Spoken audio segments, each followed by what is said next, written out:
En l'état actuel du texte, l'article 13 du projet de loi vise à transférer un des pouvoirs du préfet visé à l'article L. 3332-15 du Code de la santé publique, mais il transfère uniquement le petit 2, à savoir la fermeture administrative pour trouble à l'ordre public.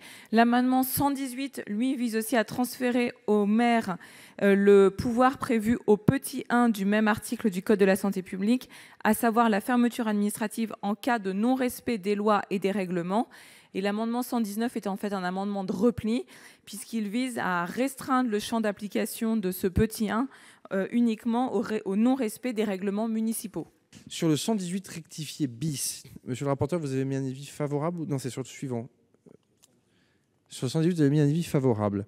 Alors, malheureusement, je vais mettre un avis défavorable parce que l'enfer est pavé de bonnes intentions. Typiquement, sur cet amendement, j'en fais pas un cas, mais je pense qu'il faut quand même qu'on fasse attention à protéger nos collègues élus. La frontière entre police administrative et police judiciaire est une frontière ténue. J'ai promis au sénateur Dallier, au président Dallier, de regarder de près son amendement. Il est en déplacement, c'est pour ça qu'il ne peut pas le présenter ce soir. Il est bien sûr excusé. Je lui en ferai un retour. C'est compliqué de demander à un maire de commencer à contrôler d'autres critères que l'ordre public. Droit du travail, l'hygiène,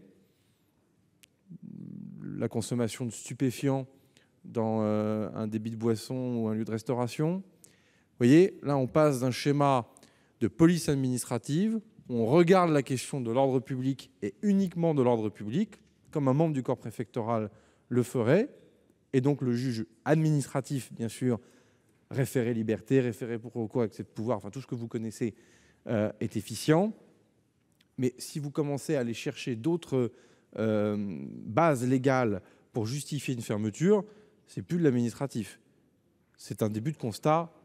C'est un début de constat judiciaire. Bon, et là, pour le coup, on revient avec le maire en tant qu'OPJ, mais comme vous le savez, l'OPJ ne peut pas constater et en même temps condamner, sauf pour les contraventions, code de la route, etc. Bon, donc là, je pense qu'on s'achemine dans quelque chose que je vois bien pour les raisons éminemment locales pour lesquelles elles ont pu être proposées, mais demande de retrait parce que je pense que là, on ne fait pas que des choses utiles et faciles pour les élus et avec une fragilité, à mon avis, qui sera vite démontrée à la premier contentieux venu.